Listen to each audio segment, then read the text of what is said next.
As we listen to her speech, we're going to see that her speech truly speaks about her. Her speech is going to be colorful, full of life, and lovely and joyful, just the way how she is. There are two things that I really like to highlight about Mary. First and most important is the way how she lives life. I love the times that I got to have her in my classroom, or when she's around in the hallway, these bursts of happiness. I haven't met anybody in this school that enjoys life the way she is, even though she has, just like you all, daily challenges, whatever that is. She knows how to face them, learn from them, make the most of them, and thrive and continue moving forward. With any further ado, I present to you Mary Najjar. People keep asking me if I'm ready, but really, are you guys ready to have your minds blown? Not really. Kidding. Okay. Hello, everyone. My name is Mary, as you all know, but most of you call me Em.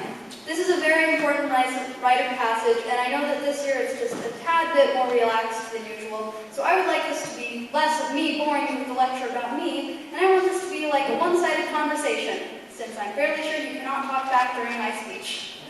Well, anyway, the quote that I chose for my me project is, "Make way, for I am here." I know, for those of you who are weebs, you may recognize this quote from the hit anime My Hero Academia. Some of you may be mentally booing. Some of you may be cheering, and some of you may have absolutely no idea what I'm talking about. Well, yes, I know, and believe me, it started out as a complete joke. I was laughing about it, but then I started thinking about if I really did do my me project on the quote, and it became much more real. You see, when I first thought of it as a joke, I said to myself, "Look out, upper school, I'm coming, make way." Yes, go ahead, laugh at my overconfidence. In a way, yes, I'm saying, look out, for I am here, as in, I'm confident in myself enough to know that I'm going to crush high school. Starting with my academic journey, I have always gotten good grades, ever since I was a child, but this year and last year, I've learned so much more than before. 2 years ago, I went to a public school. There weren't many global opportunities, and I learned very little in basics like math, science, and history. Upon coming to collegiate, I was immediately challenged with the academic plans. Though it was sometimes frustrating, I learned so much here. In Spanish, I didn't even know what simple words meant, and now I can write complete, complex sentences with connector words and conjugated verbs.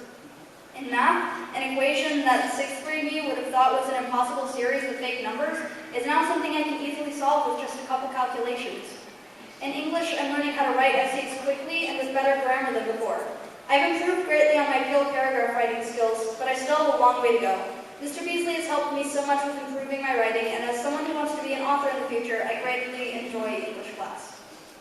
In science, I now know all about viruses and microbiology, and I'm learning so much about the periodic table, which was something I was always scared of because everyone older than me always told me that I would have to memorize everything. But Miss Khan makes very fun lessons that I can listen to without feeling hopeless. In history, I used to know absolutely nothing about the U.S. Constitution, and now I know where to look to find certain clauses and laws in it. History is one of the subjects that I have more trouble with, but I enjoy learning about things that are useful in the real world. I have also grown in my activities outside of school. I take gymnastics lessons outside of school, and I have been in gymnastics since I was 4 or 5, minus the 2 or 3 year break because of COVID. And lessons, I am currently learning how to do a back tuck, since I can already do a back handspring. I really enjoy gymnastics, and I hope that I can improve on my flexibility and reflexes in the future. My other out-of-school physical activity is horseback riding. I ride at Rock Creek not too far away from here, and it is so much fun. I used to only be able to trot and walk, but I remember being so excited when I was finally allowed to canter. I've gotten so much better over the years, and I still have a long way to go. Another activity that I enjoy, that I'm sure many people know about, is art. In 5th and 6th grade, art was not a big part of my life, but I always saw my friends drawing people and fashion, and I never really related. But just recently, for the past year and a half, my mental state has gotten weird, and I sometimes need an outlet that is safe for me. And as someone who hates going on walks and is not willing to talk to anyone about it, art was my inside way of staying sane. I started out really bad. But as I looked for art tips, found inspiration, and found my type of art style, I really did improve. And now I've done amazing things that I'm actually proud of. Which is another thing. As someone with very low self-esteem, yes, even as a very out there person, most of my confidence is just me trying to convince myself that I'm not worthless. Which is why, as I have improved my art, surprising even myself with the things I create, I have actually found an aspect of myself that I'm proud of. So please forgive me if I brag about my art skills. I'm not trying to be boastful, I'm just trying to lift myself up. Now here's some more of my digital artwork.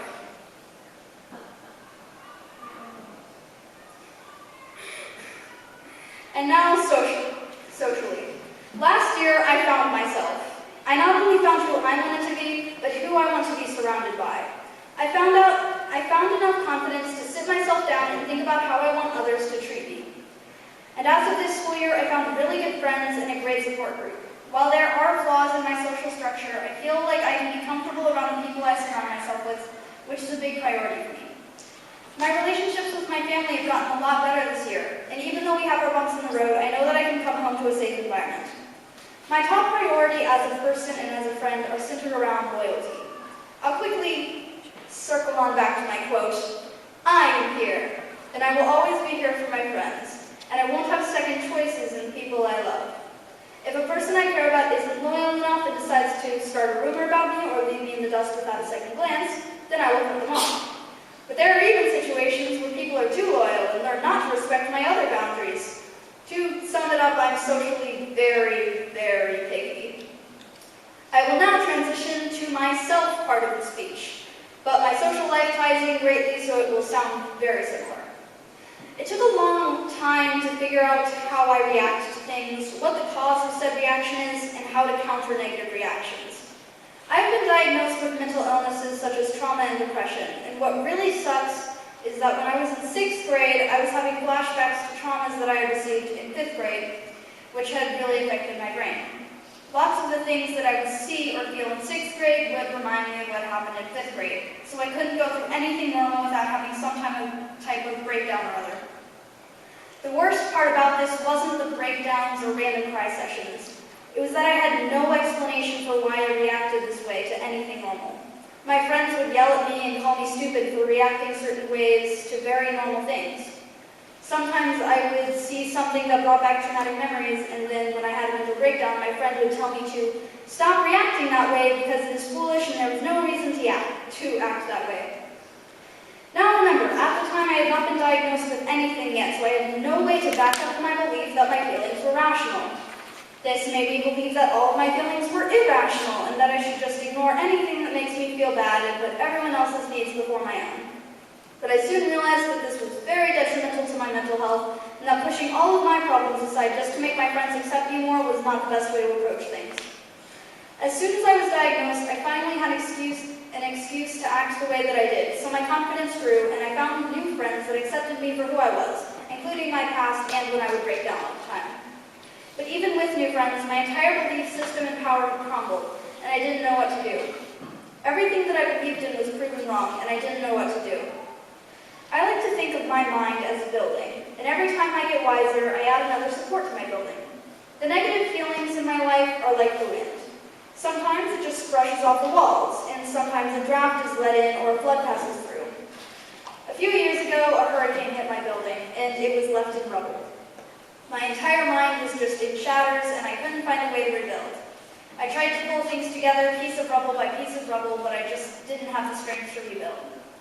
All throughout trying to get back on my feet, the cold winds and rain hit me right on because without any walls to protect me, it hit me head on without any way to cope with the negativity. I would like to conclude this speech by saying that recently, after standing on thin ice for a long time, I gathered up enough strength to pick myself up and try to rebuild my building. And when I tried, after so long, I was finally successful.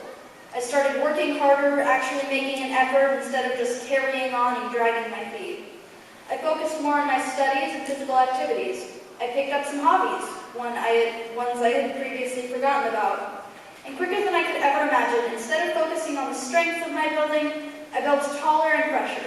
Now I'm working on supports and making it stronger every day now that I've laid a foundation, and I think that it'll hold for a very long time now. Last year, I pretty much found out who I was and who I wanted to be. And now here I stand, my true self. So with all the confidence I can muster, make way up a school, for I am here.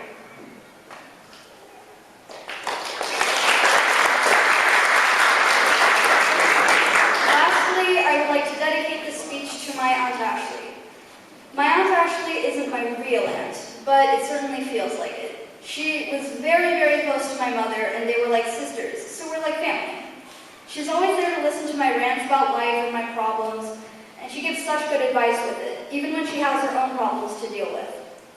In September, on my birthday, she sent me a card from her home in California. I now keep that card by my bedside at all times because whenever I have a bad day, I just read it and my day is instantly lightened. That letter reminds me that someone believes in me and that someone who understands me exists in this world, and I couldn't be more grateful to have someone like Aunt Ashley in my life. I would also like to dedicate this to Miss Evelyn because she's always there for me when I need her, and I really appreciate it. Now, a little surprise. Last year, she wrote a poem for her advisory, the Evelyn Eagles. Who here was an Evelyn Eagle last year? I see you. We've been wondering single poems.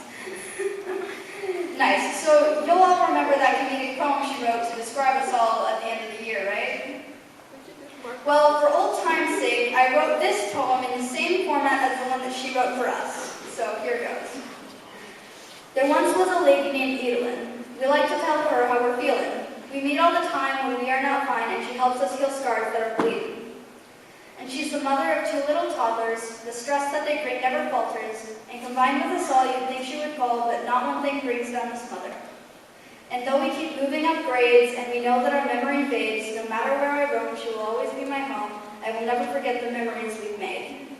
She's always there when I'm sad. She calms me down when I'm mad. So as fast as I can, before this dedication ends, I'd like to say thanks to Miss Evelyn.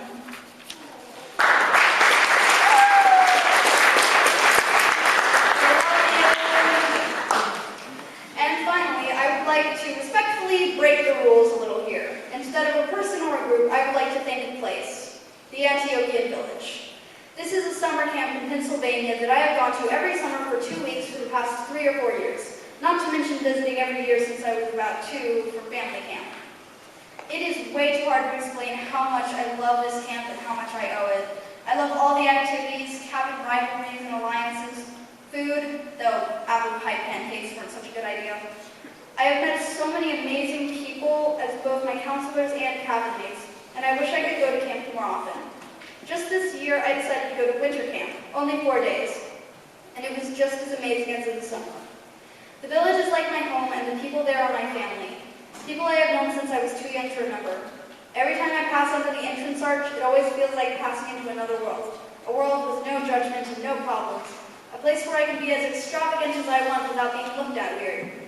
If I started singing in the middle of lunch, chances are everyone will join in. The camaraderie and bond that I feel there, whether with strangers or the people I've known for years, is the best thing in the world to me and something that I would never give up for anything. Thank you for listening to my speech.